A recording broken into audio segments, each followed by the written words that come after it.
This is Star Wars in Character, the podcast that takes a closer look at some of the elements that make up the Star Wars universe. Backstories, histories, and details you never knew, wanted to know, or ever need to know. Now here are this week's panelists of Star Wars in Character. Welcome to this special episode of the Star Wars in Character podcast. This is the Best of Star Wars in Character Volume 3. We're about 2 weeks away from our 100th episode, which is going to be a live webcast. And before each live webcast in the past, we've done a best of. So we're going to do one again. Now, in the past two best ofs, we've done something different each time. The first one was a live stream best of. The second one had listener suggestions between our clip shows. And for this one, we're going to try something else. This time I have a co-host. I have with me from other neozaz.com podcast, the Great 80s Movie Debate, and Muppets in Character, Christy. Hello. Who also happens to be the only person that is on every single episode of Star Wars in Character. Not live. No, not live. Memorized. Well, Christmas special in a sense, that's maybe. true. That's true. So being that, or seeing that you're the person that's been on every episode, how many episodes have you actually listened to? Two. So I know you've listened to the Christmas special. Yes. And Repeatedly. Okay. Well, then no. Listening to that 99 times doesn't count as listening to all the episodes. Oh. The other episode that I've watched and listened to has been Wilrow Hood. Okay. For obvious reasons yeah. that I probably don't need to get into. Yeah. All right. Well, you're going to join me for this best of, and you're going to take a listen to these clips with me. We're going to see if we can make you a regular listener. If not, we'll at least get you caught up on about a six of the episodes here. Okay. All right, so we're going to pick up where we left off in Volume 2 and start with Episode 26. Now, I have this visual aid. Do you know who this character is? Cross-dressing Yoda. Sorta, kinda? Yeah. Yeah. Okay, well, the character's name is Yaddle. Okay. And it is a female version of the Yoda species. And, well, actually, on that note, we'll listen to this episode because we discuss a little bit about the design differences between Yoda and Yaddle, and I'm sure the difference in gender will come up. So from episode 26, here is a clip on Yaddle. Well, all those characters, I mean, like you said, there's this guy that looks like Davy Jones. Some of those characters look cool. Some of them are like, you don't know what's going on with them. And the reason why is because in any of those scenes, Yoda and Mace Windu don't let anyone else talk. Absolutely right. No one else talks except for Kyoto Mundi, if I'm saying it right. I don't even know how you say the guy's name. Huh? The Conehead. Hey. Keanu Monday, I think, is how it's pronounced. Whatever his name is. Pretty much what you just said. I think it's pronounced Kyoto Mundi. Just saying. I'm going to call him Conehead. And he... I'm doing my Mace Windu impression and not letting Dave talk. Well, they let him talk, but pretty much Yoda and Mace Windu monopolize the conversation, and all those people are just seat fillers. I mean, it's like, you know, what is the point of any of them being there? They're not allowed to speak. So they could put any characters in there, and I don't know that a casual fan would notice that any of those other people are gone or changed. Tim would. Maybe they'll put the Wolfman that they took out of A New Hope from the special edition and put him in episode 1 instead of Yaddle. Yeah, and Rick Baker's estate would get all pissed off. Yeah. Well, you're right about the way she looks, though, and I only know it was a female from you guys telling me. It's basically just Yoda in drag. With that weird ass. Well, she's not even really wearing that much different. The thing is, as Yaddle was actually designed by one of the concept artists, Ian McKay, he designed her as a young Yoda, and I guess they did a mock-up and they decided to just make it a whole new character, throw her on the council, and say, okay, it's female. They looked at it and said, tits on her. What's that? I didn't see any tits on her at all. I'm so glad I asked you to repeat that. Wait, so this was supposed to be the young version of Yoda, or the 30-year younger 900-year-old Yoda? Well, I mean, it was a concept design. I guess they were doing all sorts of different designs for it, and someone decided that they were going to take this particular design and turn it into a character. Gotcha. To say they were So, a yeah, little there's- ambitious if that's what it was supposed to be. Yeah, there's nothing that looks inherently feminine about Yaddle to me. No. Just because someone says it looks like is just because someone says it's female, I have to accept that that's female. But if you told me it was a 600-year-old dude, I'd be like, okay. I'm waiting for Chris to say, except for that little cotton string that's hanging out her pant robe.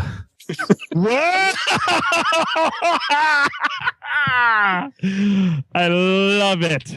Zing. That was nice. Thank you. And I like how I prefaced it with something that would be Chris would say to keep myself out of trouble. That's right. Yeah.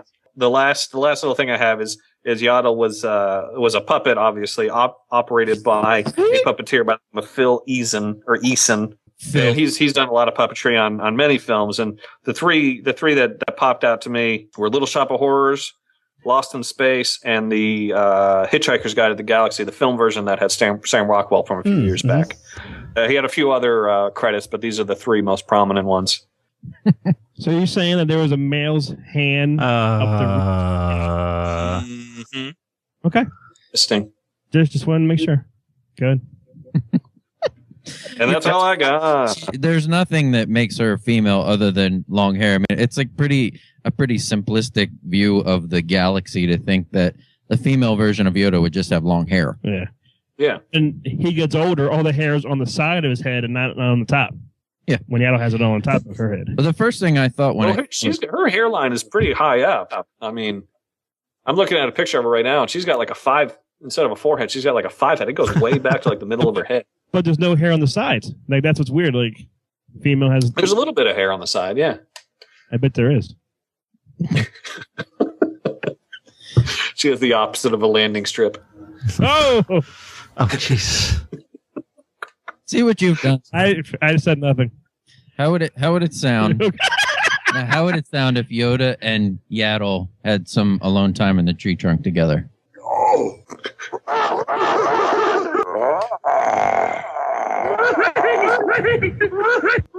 Now, which is which? Wait,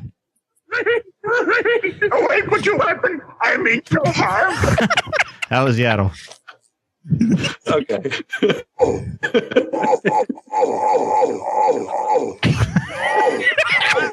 Oh, Christ. Oh.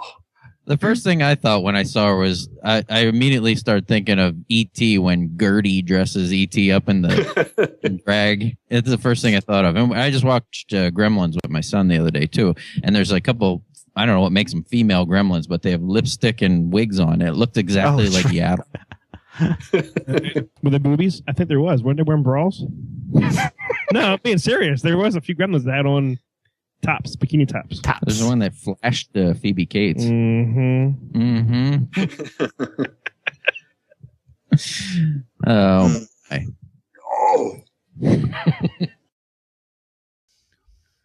And so, do you think you got a little better understanding of the character now? I think you actually out-Chris'd Chris.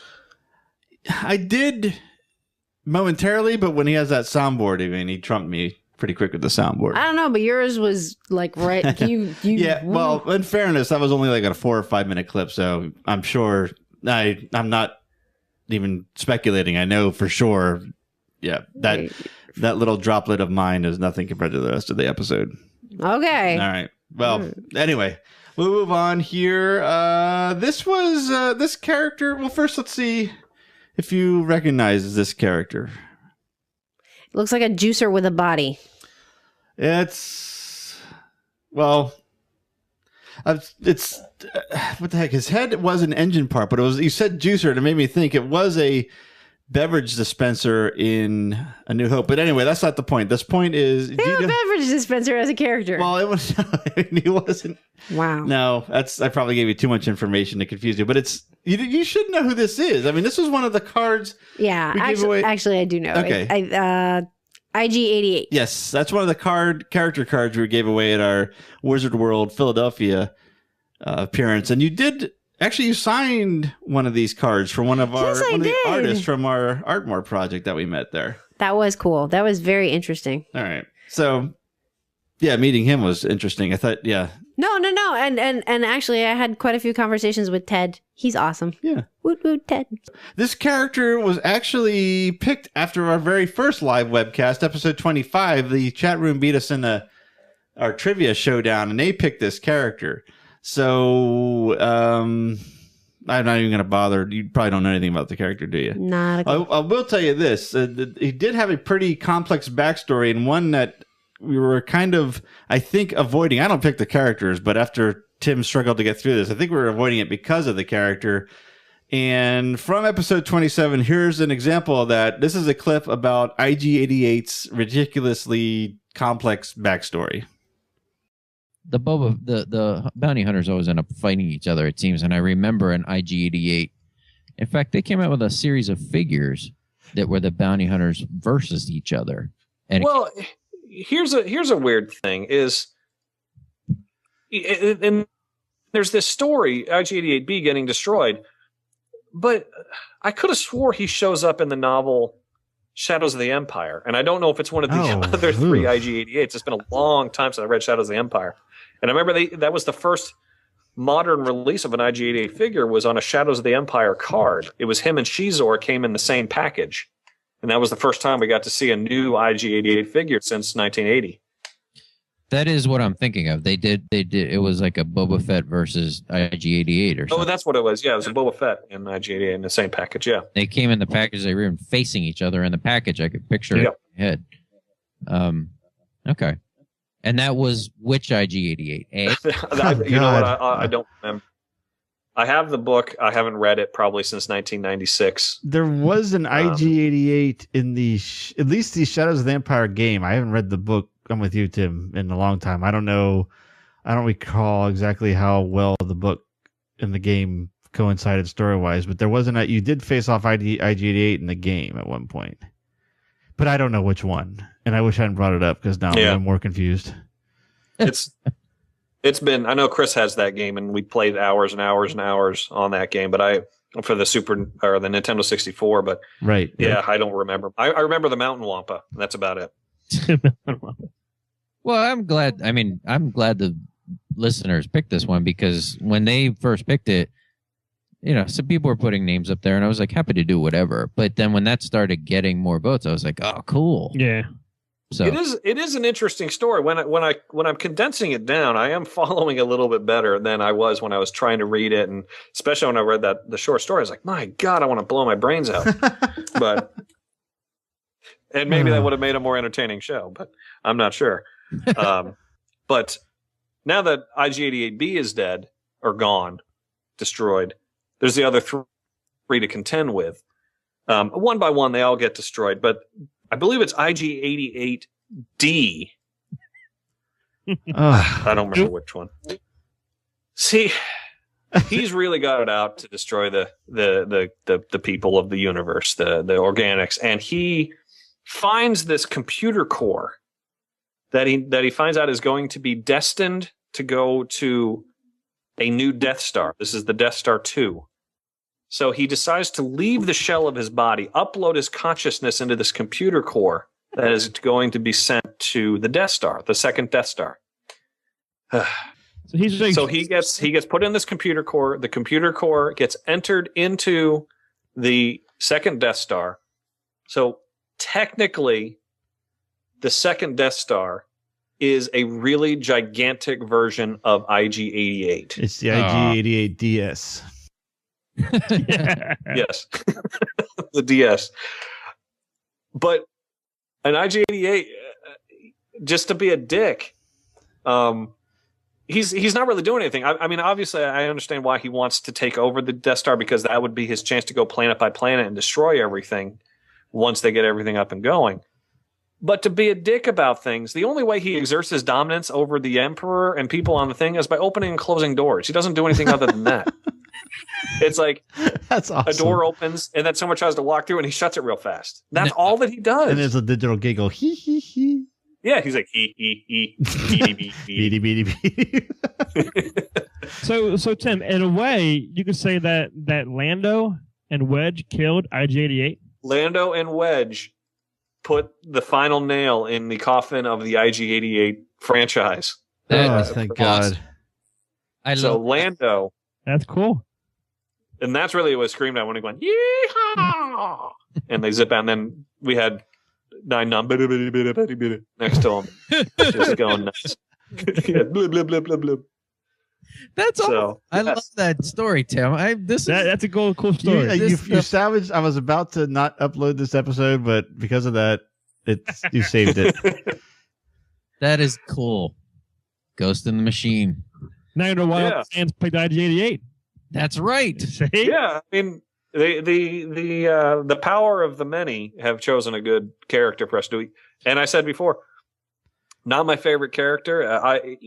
I generally choose the characters that we talk about for better or worse. And as I said, I probably would not have chosen this character until like the 150th episode.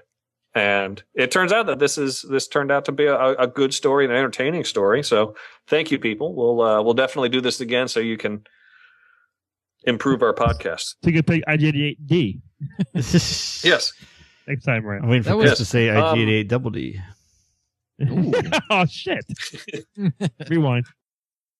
So from just that little bit you heard, did you follow any of what that character was? It kind of sounds like he's the ghost in the machine kind of thing. He kind of is at the end, but it's very strange. I mean, he's for robots with one mind. I mean, I understand the hive concept, but it's really difficult to explain and talk about. Ooh, like the Daleks. I have no idea. Doctor Who. Yeah, I know what the Daleks are, but I have no idea what that reference. Dalek. Yeah, as far as the collective. Okay. Now, we mentioned briefly before the last clip the ArTmor project, and I did want to talk about it just a little bit in this segment of the show. And the ArTmor project, for anyone, if you haven't heard of it yet, it's the cornerstone of our now annual fundraiser for Toys for Tots that we do each Christmas. And what the ArTmor project is, its full name is the Mandalorian ArTmor Project. We have gotten 60 artists to customize, decorate, or somehow make artistic pieces out of the chest plates of the Mandalorian armor. It's inspired by the TK project, which did the Stormtrooper helmets, the Vader project, which did the Darth Vader helmets, and the I think it's the As You Wish project. It did the Boba Fett helmets, which was they had a display Celebration, at Celebration 6. So definitely inspired by that. Been lucky enough to get 60 very talented people. It like I said, it benefits our Toys for Tots fundraiser, which we have our drop-off point again at the Winter Festival. More information of this can be found online, mainly right now on Facebook at facebook.com/ArTmor Project. And we just launched something for the project now for anyone to get involved outside of being an artist. And we have an ad for it that I think I'm going to run towards the end of the episode. So when we get towards the end, there'll be a little more on that. So it's a way for anybody, anywhere to help get involved on this project. It's a really good cause, Toys for Tots. Too. Yeah, it is. We try to keep it a Star Wars toys drive to fit in with the show, and plus the fact that all four of us on the show just always had Star Wars toys, and I think really helped develop my imagination in a lot of ways. So I think, as weird as it sounds, I think they're kind of important toys to have. Those kind of toys, maybe not necessarily Star Wars, but toys that let you expand your imagination, I think is important for every kid to have part of their lives. I actually met somebody who was a beneficiary of some toys for Tots, because when they were a kid, they were going through some rough times. And that meant so much to them. You never really think about it. You know, it means something to a kid when they're growing up. Right. But then when you meet somebody years later who's so thankful and just, it's somebody that actually contributes now that they're an adult, that they just explain how much the program means to them. And that's a great way to make somebody's season special. Yeah. All right, let's move on with the characters here. We are up to episode 28. Now, you're going to know who this is, but you're not going to know who this is, I think. We're talking Star Wars, right? Yes, we're talking Star Wars. That's E.T. It is, but it isn't. His name is actually Senator Greblips. I'll show you this. Let me show you the spelling of his name. So look at it backwards. So, Spielberg. Yes, it's Spielberg backwards. And in this episode, as I said, from episode 28, we discuss a bit about the George Lucas and Steven Spielberg connection. I love this crossover stuff, and I always, like Chris said, like the fact that I knew that these two guys that pretty much, I mean, I don't want to give them too much credit here, but kind of helped shape at least my childhood and probably all of ours to a certain extent. I always loved the idea that these guys were not only partners and collaborators, but they seemed to be best friends kind of thing. Yeah, and I always thought that was so awesome. I mean, who knows? They could have been hanging out together, double teaming Kate Capshaw. But wow, that actually creeps me out more than E.T. It just the fact that these two guys that I loved their films and their writing and the fact that they were in cahoots. I just always loved that. So anytime anything like this happened, so when this happened in episode 1 and they showed those guys for those 2.6 seconds, I was like so on board with that. I was like finally there's something in this movie worth watching. Do you guys actually remember if you saw it when you first saw the movie in theaters for the first time, you saw E.T. immediately? Yeah, I'm glad you brought that up. Well, one, I never saw Phantom Menace in theaters, I'm proud to say. But it took me I remember hearing about that, and I kind of had my eyes open for it. I obviously didn't know what I was looking for when I first saw the movie. So I missed it the first time, and I think I missed it in a couple scrubbings. It took some searching for me to find it. So how the hell did people see this, or how many times did they watch this movie to see it when that was, let out into the world? Like, I don't know if we knew this. Like, when this movie came out, did we all know that before we sat down in the theater? I saw Phantom Menace 3 times on opening day. Oh, for God's sakes. Yeah, I went to the midnight screening, then I got up super early and went to a 7 a.m. screening of this movie. But and I don't remember if I saw it the first screening, but I do remember seeing it in one of those first 3 screenings. I just remember like, oh my God. I think, and also in that same scene, there's also a shot where it looks like there is a George Lucas and a Steven Spielberg sitting in one of those pods. Yeah, I heard that. Oh, really? Yeah. Actually, it's that's kind of funny. At least that's what it looks like to me. There's never been any like other confirmation other than just what I think it is. No one's ever said that that's supposed to be George Lucas and Steven Spielberg sitting in a pod, but that's what it looks like to me. Tim, it was Joey Fatone and Lance Bass. And that Indian chick that was saying, "Ooh, Jedi." Ooh, Jedi. Yeah. Well, I don't know, because they made such a big deal over George Lucas appearing in episode 3 as a character. I was always like, well, what about in episode 1 where he was sitting in the pod? It's like, well, was that not George Lucas? So I don't know. You may have been one of the first people to actually see that, Tim, because like Chris said, I mean, I take all my cues with this stuff from you guys. Like, you guys are the guys that tell me about this shit, and then I go back and look for it. Like with Chris and his Blu-rays now. Like, I'm just kind of following his lead. So when I'm sure I heard it from Chris, I was lucky enough to have been working at a movie theater, so I didn't have to, lay down another ticket price to go see it. But I was wondering how much of this is maybe there's a secret agenda of them trying to get even more repeat business. Like, if you tell somebody something like that, they're like, really? I really want to see that. So maybe they go see it a second time, because there wasn't just that. There were other things in there too. There was a scene with the Millennium Falcon flying into a spaceport or something. That was in the third one, wasn't it? I thought that was in episode 1. I mean, it may have been, but there was always something going on. Easter eggs going on. Yeah, where they did these things probably as little touches and nods to friends and inside jokes, but also probably knew in the back of their mind, we're going to make some extra quiche off of this, because these dorks are going to want to see the TT. I remember I saw it 10 times in the theater. What? I saw it at your theater, Dave. I was there for the first screening. You saw Phantom Menace 10 times? 10 times in the theater. Holy shit. Oh my God. I don't even know what to say to that. I have how long has that movie been out now? 11, 12 years? No, it's been out almost 12 years. I haven't seen it. I've seen it now twice. And the one was a punishment on myself. Punishment. Literally. It was a punishment. I mean, I'll tell the story quick. I don't know what the fuck happened. I think I was talking to Chris throughout the day. Somehow I found myself in possession of having bought the Blu-ray set without even knowing I bought it. It's like, how the fuck where did this come from? And I looked at the receipt. I'm like, that's my credit card number. What happened?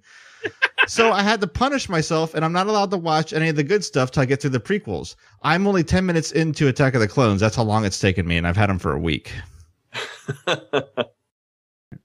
So and I know Dave and Chris knew, and we probably talked about it with Tim, but this was a hard episode for me to record because ever since seeing E.T. and whenever that came out in the 80s, I've always been scared to death of them. It was like I was actually surprised you had it in your hand, the picture in your hand. It was that close to you. First movies that like maybe jump out of my seat, and it's not a horror movie, and that just stuck with me, but I can't stand. Yeah, anytime we go to Universal, you have to like avoid it. Yeah, I mean, I've been on it, but I don't like it. So, but I guess then I shouldn't buy you like a little stuffed toy for Christmas. No, you always threaten. It's always funny. Yeah. Ha ha ha. So, did you ever note? I'm sure it is a moot question, but did you ever notice these ETs in the Senate, like we were talking about? No. I remember actively looking for them, but I don't think I would have noticed them. No. Anyway, moving on. Do you know this is a what instead of a who? That is a Gamorrean guard. Yes, that's right. How do you know that? I think that was also one of the ones we were passing out. And that's one of the basic... I don't think it was. Was it? I don't think so. I don't know. For some reason, because anything in the trilogy, the original trilogy, I know a little bit more of. Okay. So I think because they were kind of squealy things from Return of the Jedi. Right. I was old enough to appreciate a Return of the Jedi.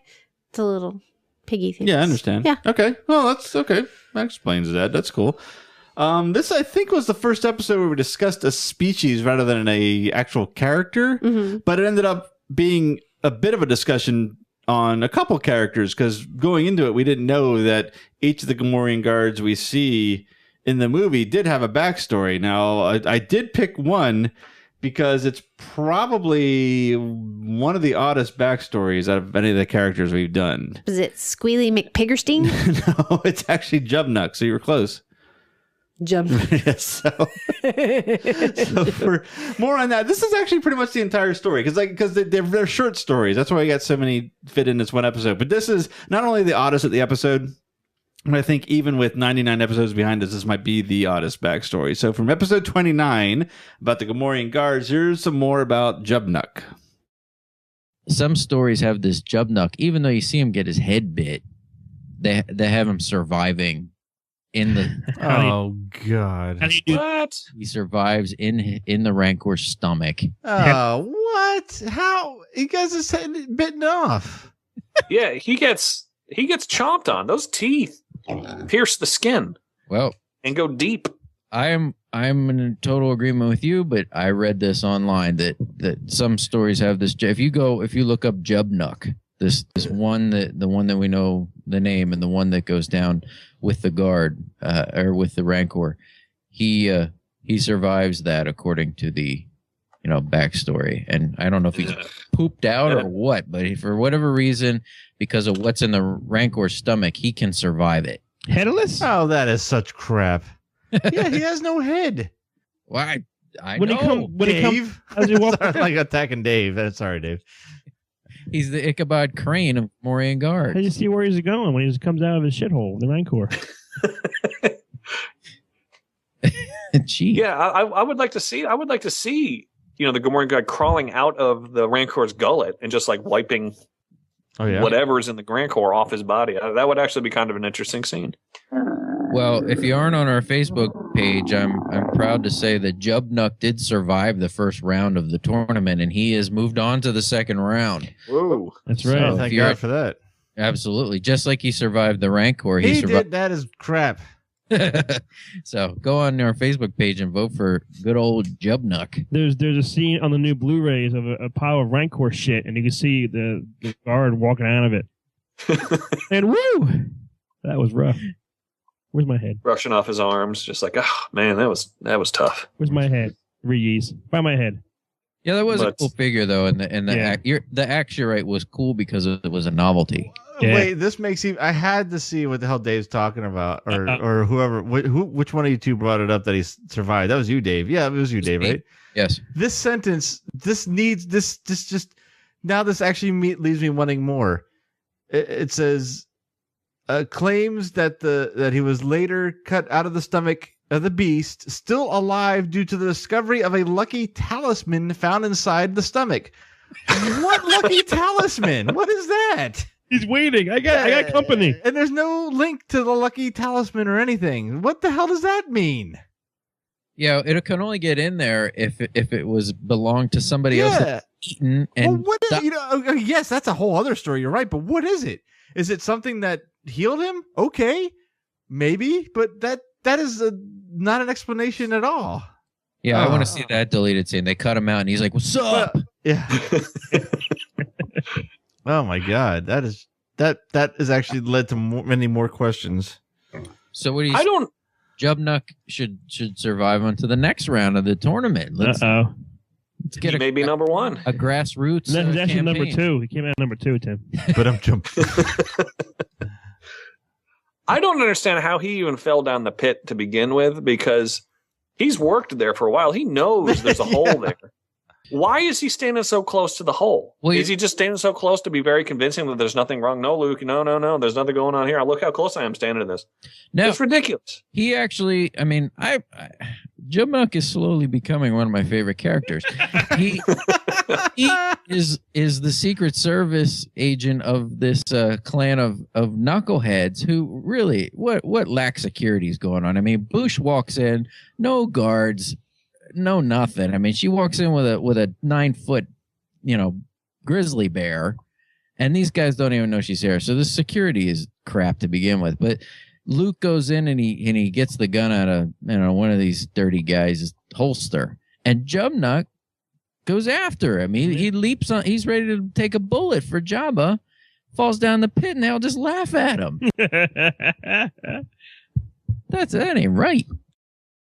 So that is pretty much, apart from the conception and birth, the story of Jubnuck. And we don't need to know that part. No, yeah, because the rest is pretty gross enough without that. But, yeah. So.